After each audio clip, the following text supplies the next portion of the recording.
Hello, hello. You are here for your Sagittarius person. I chose carnelian here. Carnelian rules the throat chakra. Also, Sagittarius is a fire sign, which means it needs fuel, right? Sort of air to feed on, earth to feed on, right? And Sagittarius is a mutable sign. So it's the kind of fire that is like a smoldering fire. It keeps things a long time. A smoldering fire, right? Where it can go out or it can make earth, right? When you think of fire cooling, I think of lava cooling sometimes. But mostly I think of Sagittarius as a mythical creature, so to speak. Sagittarius is characterized by a centaur, right? That's half person, half horse. That's a mythical creature. They are unreal, right? They are very, very creative. They're very, very drawn to festivals and to people and to celebrations. Very, very drawn to humor, right? We'll disarm with humor. It's ruled by Jupiter, so they tend to laugh a lot, right? There's a lot of laughter, I notice, with Sagittarius peoples. It's how they lighten the air, lighten the load. Sagittarius is not a fan of heavy subjects, is not a fan of heavy emotions, right? For sure. They'd rather make things lighthearted, right? Is what they would rather live in. Which a person who is a Sagittarius sun is often guided by their feelings, guided by if they feel like firing and, devouring, right? What's in front of them, the fuel that is in front of them, if they feel like there's enough fuel. And it's mutable, like I say. So that means that if you say something negative to a mutable sign, and mutables are Sagittarius, it's a mutable fire, mutable air is Gemini, mutable earth is Virgo, and mutable water is Pisces, right? That means it oftentimes mutables, if you say something negative to them, a negative comment, they'll tend to remember the one negative thing, even if you tell them 5 awesome things about themselves. They'll kind of fixate sometimes on that negative thing, but it's mutable. So let's look at zodiacally what your person will be going through this month. So I'm going to share my screen, share with you a little more information about your person. All right, Sagittarius. So we've got a couple of things going through Sagittarius here, right?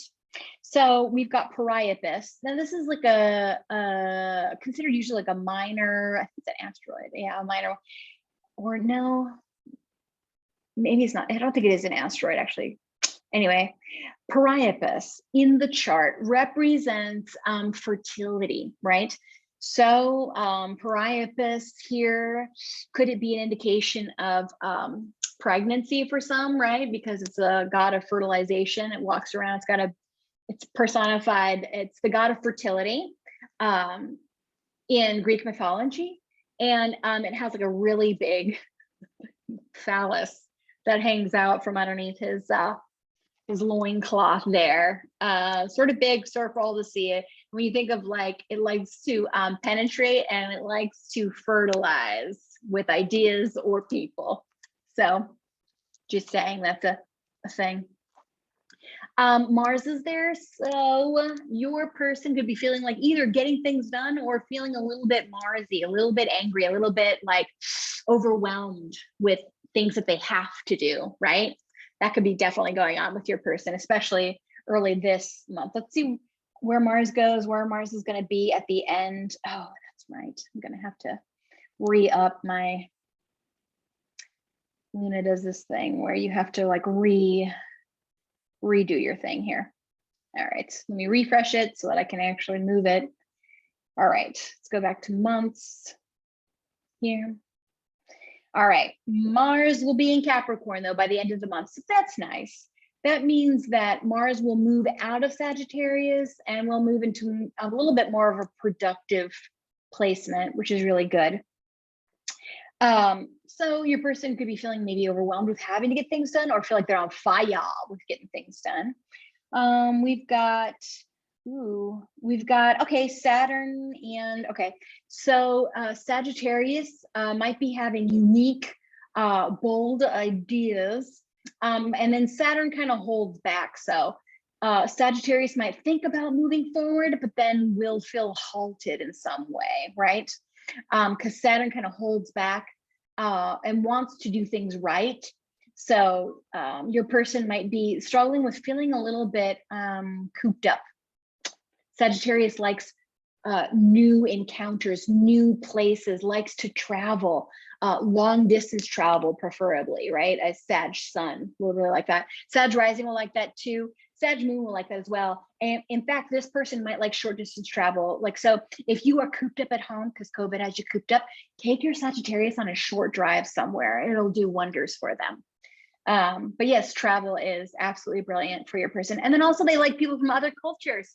Sagittarius, they'll sort of be curious of other cultures and sort of delight in other cultures oftentimes. But travel's a big one.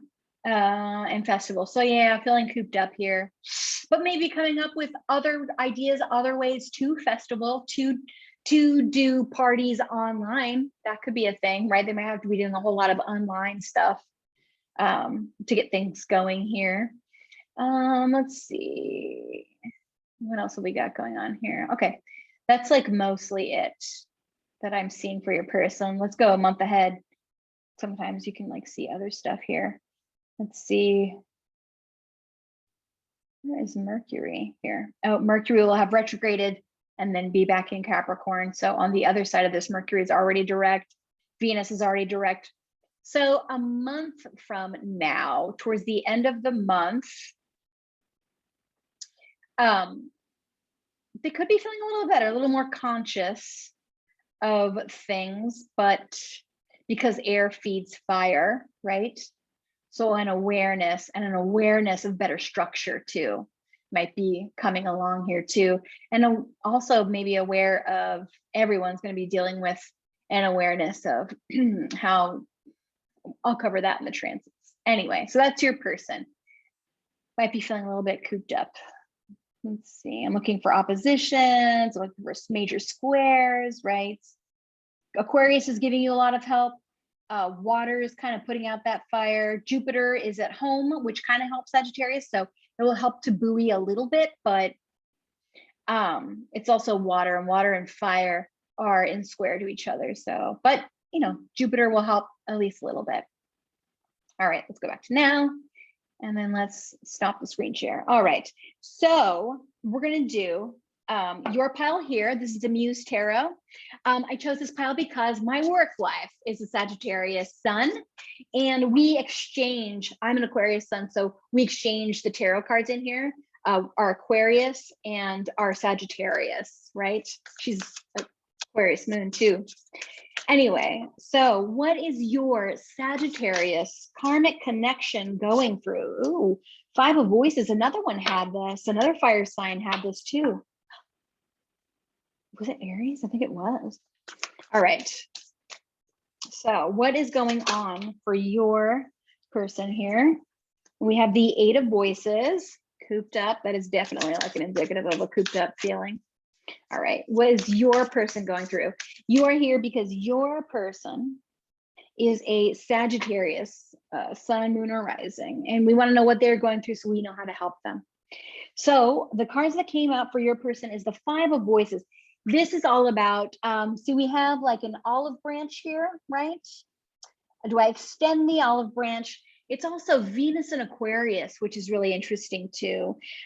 So Venus is all about love and appreciation. Venus and Aquarius has an appreciation for unconventional ideas, unconventional art, what other people might consider quirky art, right? It likes art that not everyone likes, maybe music that not everyone likes, right? So Venus and Aquarius.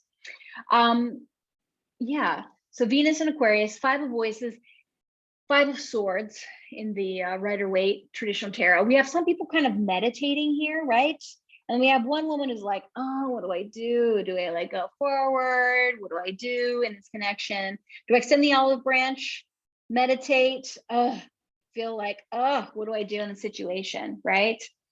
So feeling like, what path do I take? I have some inner conflict, inner turmoil, possibly turmoil with somebody else, but swords represent mental, right? Mental clarity, mental health, right? Fighting with themselves, right? So your person is fighting with themselves. And then we have this Eight of Voices, which is also another swords, right? So they're feeling mentally tied up. Like, if I go this way, I could get cut. If I do this thing, I could get cut. If I say this thing, I could get cut, right? So there's this natural feeling trapped, right? And it's a trapping of the own mind, right? It's a trap that one could walk out of easily if they just took off the blindfold and then took off the sort of, you know, the bands, right? But it's a Jupiter in Gemini is the zodiacal correspondence here. And Jupiter likes more of the good, more many. Jupiter rules Sagittarius. So I want to do more. And then Gemini is curious about everything. So Jupiter would be like, I want to do more of this. Let's get more of this. And Gemini, it's like more of everything, curiosity. So it has less focus. It feels unfocused, right? So your person could really be experiencing a lot of difficulty with focusing. Focusing on one thing. I feel like I've got to do a bunch. I have mental clarity on so many things. How do I do one thing, right? And then Two of Voices. This is a moon in Libra. So facing the dark in partnerships, right? So your person is definitely thinking about possibly you and your partnership and trying to think of ways out of this mental conflict, this mental trapping, right? But they're not making a decision right now. They're just feeling kind of up in their head about it right now, up in the head about your connection right now, not knowing how to make a decision on you right now in particular. And remember, Sagittarius does not like to deal with heavy. They do not like, Jupiter doesn't like to hurt anyone. Jupiter ruled signs, Pisces, Sagittarius, mutable. I don't want to hurt anybody, right? Is their bang gong. So it can make them feel inactive. Like, I don't know what to do, right? That's how it can make them feel. So it looks like your person is in that energy right now. So let's get some wisdom for you, right? For you. And what these cards are meant to do is to heal you. And by you going for your highest vibration, by you going for healing your own soul in this connection, right? By surrendering to the divine, right? By doing those things, this helps your person to move forward, because soul and karmic connections, you're connected because you can heal each other, right? And this is kind of beautiful. So even if you can't see it, even if you don't know it, you can have sort of this faith knowing that as I heal my own soul, as I heal in this journey, right, especially with your person here, that it's going to heal them too. If you're a twin flame connection, it helps to bring that connection closer, right? It helps to end the separation. It helps to end, right, the conflict, and bring you closer together in whatever that closeness looks like in the future. It may not look like exactly what you anticipate it looking like, but it will help to heal. And the more you heal yourself, the more you heal your Sagittarius person. So let's get a card here. So how can you heal? And how can you then, by mirror, right, help your person heal? Okay. Key of Life, spinning the Ankh, the Key of Life. So that's the card that we have here for you. Right, she looks pretty fierce. This is the Ankh right here. This is an Ankh. It's a symbol of fertility, right? This represents like the womb here, and this represents sort of the ovaries here. Remember, the ancient Egyptians knew what the insides of people looked like because they mummified. So they knew that babies were in the womb, and they knew what a uterus looked like. So cool. Also gross, but cool. Anyway, so Key of Life, we'll read this one out of the book in a second. The book is here, actually. Let's get some romance oracle cards here for you. It's some guidance for you. Okay. So we have getting to know each other. As you reveal your innermost selves to each other, your bond deepens. Ooh, that's kind of promising, right? That's kind of wonderful. getting to know each other. Let your friends help you. Ask for and accept support from others. God, this is hard for any fire sign, I feel, to do. It's like impossible for me to ask for help. Maybe that's my Aquarius. I don't know, but whew, double Aries. So this is advice for you. So getting to know each other as you reveal your innermost self. So as you're vulnerable with your person, your bond deepens. So the only caution with this one is if you are the chaser in a twin flame union, if you don't know what that is, then you can look at my introduction to karmic connections, right? I'll put a link to it in the description box. I got to remember to do that. If you're the chaser in a twin flame situation, you are encouraged to not actually pursue your person. You let that person pursue you, which is really fucking hard to do. Empathize. As a chaser, I get it. Let your friends help you and ask for support and accept support from others. That's really good advice. Take them as they resonate, right? As you go, fuck yes. If a person pops to your mind right now, hell yeah, make a date, call that person today, or whenever you feel like, yeah, I should call that person. All right, key of life. Let's look at this card right here. I'm gonna look it up in the book and I'm gonna read aloud to you, my darling. And give you some guidance for your Sagittarius person. All right, key of life is key of life 84. Pretty soon I'm gonna get like super good at just like flipping through this book. 84, key of life. Spinning the Ankh, the key of life. The key of life is the mysterious Ankh, the looped cross held at the hand of Isis. I think she has in her hand.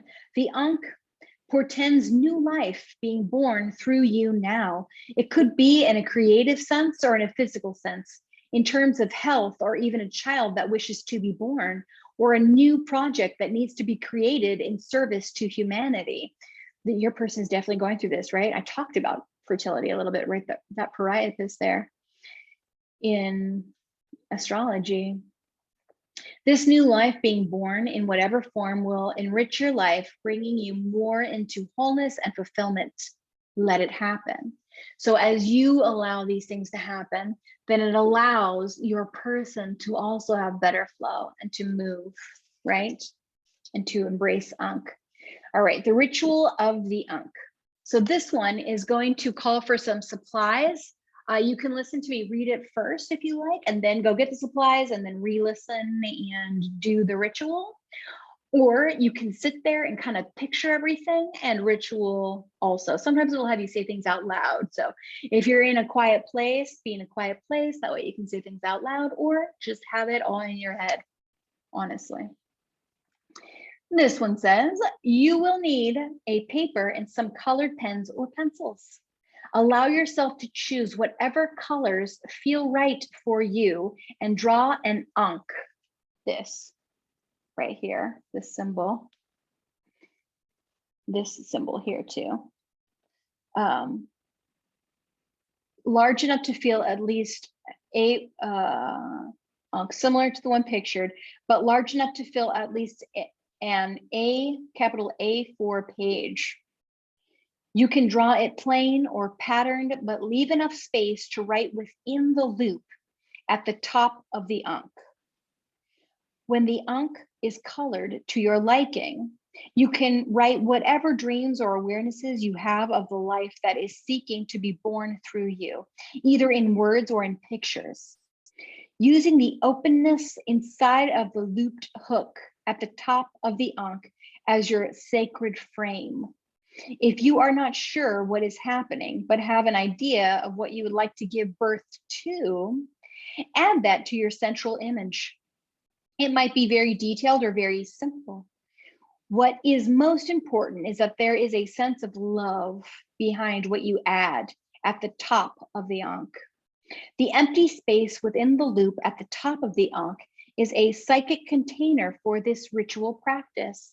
It becomes the womb of Isis and will co-create with you the unfoldment of your highest destiny. What is your heart?